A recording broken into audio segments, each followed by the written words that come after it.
दोस्तों, यदि आपने अपनी खून पसीने की कमाई से, मेहनत की कमाई से कुछ पैसे बचाकर इकट्ठे कर लिए हैं और अब आपको उन पैसों की सुरक्षा की चिंता है, नौकरी से रिटायरमेंट लेने पर या फिर कहीं और से आपके पास इकट्ठी रकम आई है या आपने थोड़ा थोड़ा करके एक बड़ी राशि जमा कर ली है और अब आप इस रुपए को कहीं सुरक्षित निवेश करना चाहते हैं जहां आपको इनकम टैक्स में भी लाभ मिले तथा आपको हाई इंटरेस्ट रेट यानी कि उच्च ब्याज की दर पर रिटर्न मिले, तो आप इसे सरकार की एनएससी स्कीम में निवेश करके रख सकते हैं। यह आपको बहुत ही अच्छी ब्याज देती है और टैक्स में छूट भी प्रदान करती है। जी हां दोस्तों, आज हम इस वीडियो में बात करेंगे पोस्ट ऑफिस की सबसे दमदार, सबसे धमाकेदार नंबर 1 स्कीम के बारे में, जिसका नाम है एनएससी यानी कि नेशनल सेविंग सर्टिफिकेट। इसको हिंदी में राष्ट्रीय बचत पत्र भी कहते हैं। इस वीडियो में हम जानेंगे कि 5 वर्षीय राष्ट्रीय बचत पत्र नेशनल सेविंग सर्टिफिकेट यानी कि एनएससी क्या होता है, इसका खाता कहां पर खोला जा सकता है, इसके क्या क्या फायदे हैं, इसके नए नियम और शर्त क्या क्या हैं, पोस्ट ऑफिस की एनएससी स्कीम में एक साथ कितना पैसा जमा करने पर मैच्योरिटी पर हमें कुल कितना रुपए वापस मिलता है। इसमें जो है 5 साल के लिए पैसा जमा किया जाता है और 5 साल की मैच्योरिटी के बाद आपका कुल पैसा ब्याज के साथ आपको वापस दे दिया जाता है। पोस्ट ऑफिस या बैंक में 5 साल वाली जितनी भी बचत या जमा स्कीमें हैं उनमें जो है एनएससी सबसे ज्यादा ब्याज देने वाली योजना है। सरकारी बचत योजना होने के कारण इसमें आपका पैसा डूबने का जो है बिल्कुल भी खतरा नहीं होता है, क्योंकि यह केंद्र सरकार की स्कीम है तथा केंद्र सरकार के द्वारा जो आपका सुरक्षित निवेश व उसकी रिटर्न की गारंटी दी जाती है, इसलिए यह रिस्क फ्री इन्वेस्टमेंट है। इसमें रिस्क जीरो है, इसमें किसी तरह का कोई भी रिस्क नहीं है। नमस्कार दोस्तों, मैं विजय कुमार आपका इस यूट्यूब चैनल पर स्वागत करता हूं। दोस्तों, यह जानने से पहले कि पोस्ट ऑफिस की एनएससी स्कीम में कितना पैसा एक साथ जमा करने पर उसकी मैच्योरिटी पर हमें ब्याज सहित कुल कितनी रकम वापस मिलेगी, इस स्कीम के बारे में कुछ महत्वपूर्ण जानकारी, कुछ इंपॉर्टेंट पॉइंट्स को एक एक करके हम डिटेल में डिस्कस करते हैं, बिल्कुल सरल और आसान भाषा में। आइए चलिए। तो दोस्तों, सबसे पहले हम देखते हैं कि यह खाता कौन कौन खोल सकता है। कोई भी एक सिंगल पर्सन जो कि इंडियन हो और जो कि वयस्क हो, यह खाता खोल सकता है, लेकिन एनआरआई को, नॉन रेसिडेंस इंडियन को, यह खाता खोलने की अनुमति नहीं है। खाता जो है ज्वाइंट अकाउंट भी इसमें खोला जा सकता है। 2 या 3 अडल्ट वयस्क व्यक्ति मिलकर के यह खाता जो है ज्वाइंट अकाउंट खोल सकते हैं और इसमें माइनर के नाम भी खाता खोला जा सकता है। माइनर का खाता जो है उसके माता पिता या गार्जियन उसके बिहाफ पर जो है माइनर के बिहाफ पर भी यह खाता खोल सकते हैं। और कोई अनसाउंड माइंड जो कि मानसिक रूप से अस्वस्थ कोई व्यक्ति है तो उसका खाता भी जो है एनएससी स्कीम में खोला जा सकता है, उसके माता पिता या जो उसकी देखभाल करते हैं उनके द्वारा। और यदि कोई माइनर जो है 10 साल से अधिक उम्र का है और अपने जो है हस्ताक्षर करने में सक्षम है तो उसके नाम, अपने नाम से भी वह खाता खुलवा सकता है तथा खाते को ऑपरेट कर सकता है।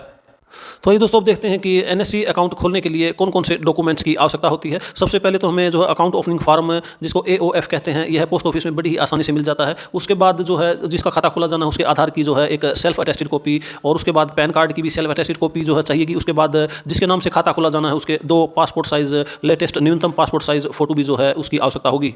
तथा उसके बाद आपने जितनी राशि से खाता खोला जाना है वह राशि और एक पेन स्लिप भर के, जमा पर्ची भर के पोस्ट ऑफिस में ये सारे डॉक्यूमेंट जमा करा देने से बहुत ही आसानी से आपका खाता खुल जाएगा। और अब यदि बात करें एनएससी स्कीम पर मिलने वाली ब्याज दर के बारे में, तो 1 अप्रैल 2024 से भारत सरकार के वित्त मंत्रालय के द्वारा पोस्ट ऑफिस की एनएससी स्कीम की ब्याज दर 7.7% घोषित की गई है। एनएससी स्कीम पर आपको ईयरली कंपाउंड इंटरेस्ट मिलता है, अर्थात चक्रवर्ती ब्याज मिलता है। इस तरह कंपाउंडिंग की पावर से 5 वर्ष बाद जब खाते की मैच्योरिटी होती है तो सभी स्कीमों से सबसे ज्यादा ब्याज इसी स्कीम पर आपको मिलता है।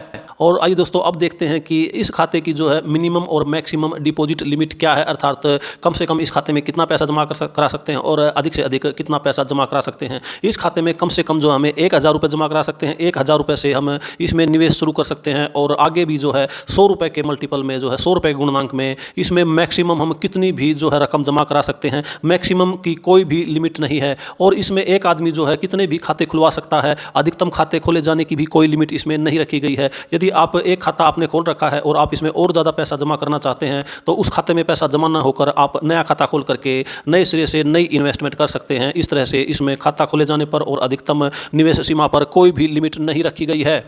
और दोस्तों, अब यदि बात करें इस स्कीम में मिलने वाले टैक्स बेनिफिट के बारे में, तो यह स्कीम इसलिए भी अधिक पॉपुलर है कि इसमें इनकम टैक्स की धारा 80C के तहत जो है टैक्स में छूट प्रदान की जाती है। इसमें एक फाइनेंशियल ईयर में मैक्सिमम 1.5 लाख के निवेश तक जो है इसमें आयकर में टैक्स में छूट दी जाती है। इस स्कीम का अधिक पॉपुलर होने का यह भी एक रीज़न है कि इसमें नौकरी पेशा या बिजनेस करने वाले लोग जो कि इनकम टैक्स में छूट प्राप्त करना चाहते हैं और ऐसा निवेश करना चाहते हैं, इसलिए वह इस स्कीम को चूज़ करते हैं और इसमें निवेश करना अधिक पसंद करते हैं।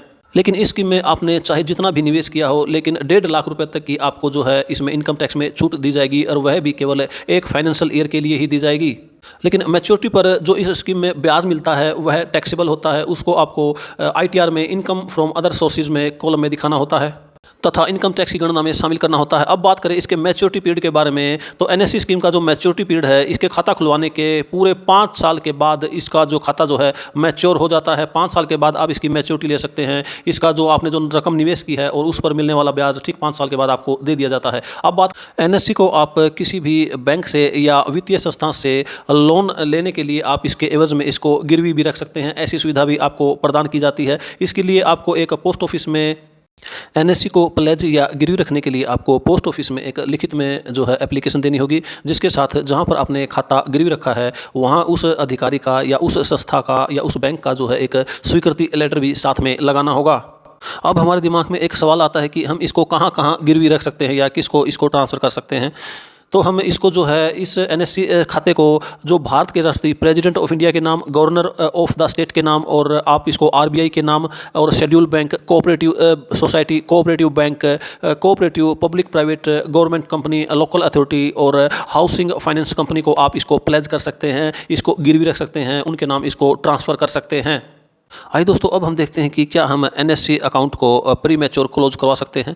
वैसे तो नॉर्मली तौर पर, साधारण तौर पर हम इसको जो है प्री मैच्योर क्लोज नहीं करा सकते, 5 साल से पहले इस खाते को बंद नहीं करवा सकते। लेकिन कुछ एक्सट्रीम सर्कमस्टांसिस में, स्पेशल सर्कमस्टांसिस में हम इसको जो है 5 साल से पहले बंद करवा जा सकता है। पहले तो यदि जो यह कोई सिंगल अकाउंट होल्डर है और उसकी डेथ हो जाती है तो उस हाल में जो है इस खाते को बंद करवाना अनिवार्य हो जाता है। या फिर ज्वाइंट रूप में यदि यह खाता ज्वाइंट है और दोनों ही ज्वाइंट अकाउंट होल्डरों की डेथ हो जाती है तो उस मामले में भी इस खाते को बंद किया जा सकता है। या उसके बाद यदि इस खाते को कहीं पर प्लेज कर रखा है, गिरवी रख रखा है और वहाँ के गस्टेड ऑफिसर के द्वारा इसको फॉरफिट कर लिया जाता है तो उसके बाद भी जो है इसको बंद करवाना पड़ता है। और उसके बाद यदि कोर्ट का कोई ऐसा ऑर्डर हो तो कोर्ट के ऑर्डर के द्वारा भी इसको समय से पहले बंद किया जा सकता है। इन सिचुएशन के अलावा इसको 5 साल से पहले नॉर्मली किसी भी हालत में बंद नहीं किया जा सकता। अब बात करते हैं NSC स्कीम को, जो NSC नेशनल सेविंग सर्टिफिकेट है, इसको क्या एक आदमी से दूसरे आदमी को ट्रांसफर किया जा सकता है। नॉर्मली हम इसको एक आदमी से दूसरे आदमी, यानी कि एक व्यक्ति से दूसरे व्यक्ति को ट्रांसफर नहीं कर सकते, केवल कुछ कंडीशन को छोड़ करके। जैसे नंबर 1, अगर किसी अकाउंट होल्डर की डेथ हो जाती है तो ऑटोमेटिक यह जो खाता जो है NSC नेशनल सेविंग सर्टिफिकेट उसके नॉमिनी या कानूनी वारिस के नाम ट्रांसफर हो जाता है। और यदि account holder joint account holder है और उसमें से एक की मृत्यु हो जाती है तो भी यह दूसरे अकाउंट होल्डर के नाम ऑटोमेटिक जो ट्रांसफर हो जाता है। और यदि कोर्ट कोई ऐसा आदेश करता है तो यह किसी दूसरे व्यक्ति के नाम ट्रांसफर किया जा सकता है। या इसके अलावा यदि इस NSC को किसी स्पेशल अथॉरिटी के नाम जो है प्लेज कर रखा है, गिरवी रख रखा है, और हम इसके बदले में जो हमने ऋण ले रखा है या लोन ले रखा है उसको चुका नहीं पाते, तो अगर वह अथॉरिटी चाहे तो उसको अपने नाम ट्रांसफ़र करवा सकती है। इन सभी सिचुएशन और एक्सट्रीम सर्कमस्टांसिस के अलावा इस NSC को किसी दूसरे आदमी को ट्रांसफ़र नहीं किया जा सकता है।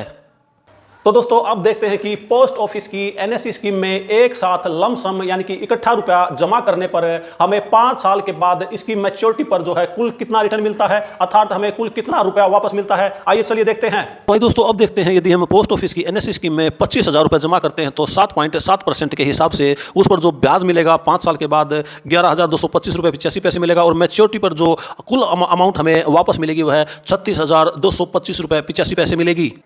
और दोस्तों, यदि 25,000 रुपये हमने 580D में जमा किए होते तो हमें 34,641 रुपये 96 पैसे मिलते। और इसी को हमने जो है MI स्कीम में जो है 25,000 रुपये जमा किए होते तो हमें जो है मैच्योरिटी पर 5 साल के बाद इंटरेस्ट और वैल्यू कुल मिलाकर के 34,240 रुपये ही मिलते। जबकि पोस्ट ऑफिस की NSC 36,225 रुपये 85 पैसे मिलते हैं। यानी कि इन सभी स्कीमों से जो है अधिक ब्याज हमें NSC स्कीम पर ही मिलता है।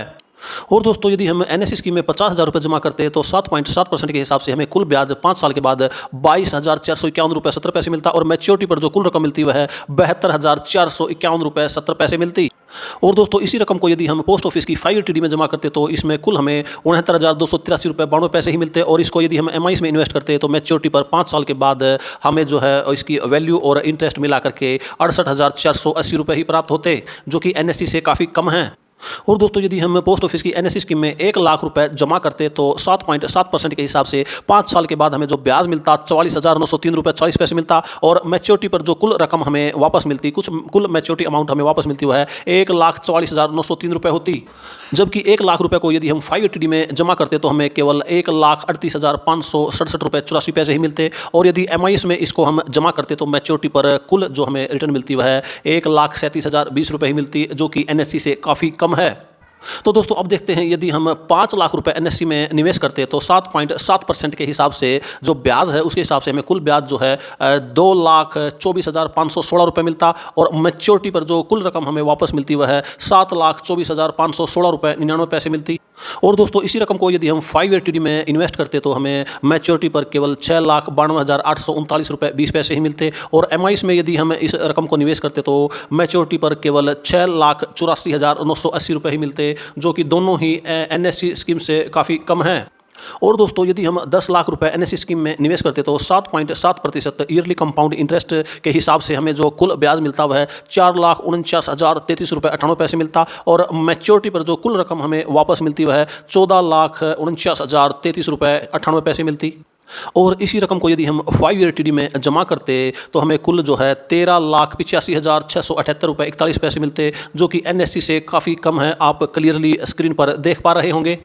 और दोस्तों यदि हम पोस्ट ऑफिस की NSE scheme national saving certificate में 25 लाख रुपए इन्वेस्ट करते तो 5 साल के बाद 7.7 ईयरली कंपाउंड इंटरेस्ट के हिसाब से हमें 11,22,584 रुपये ब्याज का मिलता और मैच्योरिटी पर जो कुल रकम हमें वापस मिलती वह 36,22,584 रुपये 94 पैसे मिलती।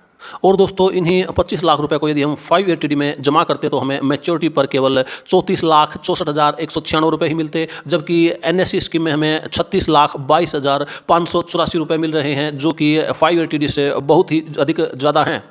और दोस्तों अब बात करें यदि हम 50 लाख रुपए NSE में इन्वेस्ट करते तो 7.7% ईयरली कंपाउंड इंटरेस्ट के हिसाब से हमें 22,45,169 रुपये 88 पैसे ब्याज का मिलता और मैच्योरिटी पर 5 साल के बाद जो कुल रकम हमें वापस मिलती वह है 72,45,169 रुपये 88 पैसे होती।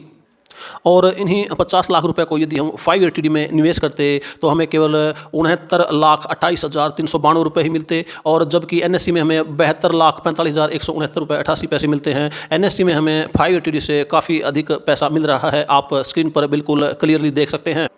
दोस्तों NSE स्कीम में मिनिमम निवेश करने की लिमिट तो है, लेकिन मैक्सिमम निवेश करने की कोई भी लिमिट निर्धारित नहीं की गई है। अपनी सहूलियत के हिसाब से, अपनी आमदनी के हिसाब से, अपनी ज़रूरत के हिसाब से कोई भी व्यक्ति कितना भी पैसा इस स्कीम में जमा कर सकता है। अब हम देखते हैं यदि NSE स्कीम में 1 करोड़ रुपये कोई जमा करता है तो 7.7% ईयरली कंपाउंड इंटरेस्ट के हिसाब से उसे जो है 44,90,339 रुपये 76 पैसे तो केवल ब्याज का ही मिल जाता है और मैच्योरिटी पर 5 साल के बाद यदि कोई 1 करोड़ रुपया NSE स्कीम में निवेश करता है तो उसे 1,44,90,339 रुपये 76 पैसे मिलते हैं।